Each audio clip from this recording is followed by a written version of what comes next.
বান্দাদের পারস্পরিক হক এবং অধিকারের মধ্যে সবকিছুর আগে হিসেব নেওয়া হবে মানুষ হত্যা। আমাদের দেশে সামান্য একটু রাজনৈতিক স্বার্থের খাতিরে, সামান্য একটু ক্ষমতা থাকার প্রয়োজনে, একটু টাকা পয়সার লোভে, সামান্য একটু রেষারেষির কারণে মানুষ মানুষকে খুন করতে দ্বিধা করে না।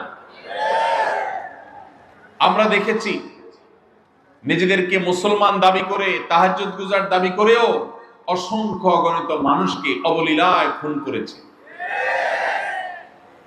কিয়ামতের ময়দানে মানুষের অধিকারের মধ্যে অর্থকড়ির বিচার, লেনদেন সংক্রান্ত যে বিচার, অর্থ আত্মসাতের বিচার, এই সবগুলোর আগে আল্লাহ রাব্বুল আলামিন প্রথম বিচার করবেন হলো খুনের বিচার।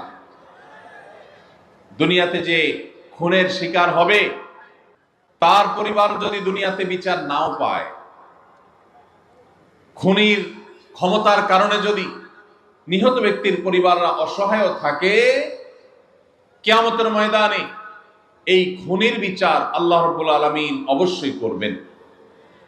সেজন্য একজন ইমানদার, তার আসলে হারাবার কিছু নাই, ইমানদারের লস হওয়ার কিছু নেই।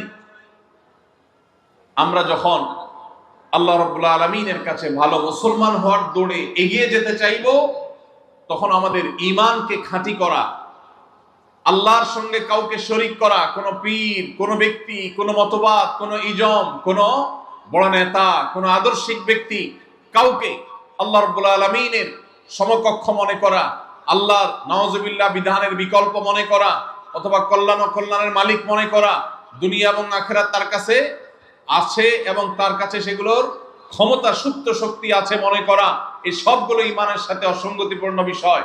আমাদের ঈমানকে যদি আমরা খাঁটি করতে পারি, নামাজকে যদি আমরা 5 ওয়াক্ত ঠিকঠাক মতো সুন্দর মতো আদায় করতে পারি, তাহলে ইসলামে পরিপূর্ণভাবে প্রবেশ হওয়ার ক্ষেত্রে আমরা আরো এক ধাপ এগিয়ে গেলাম।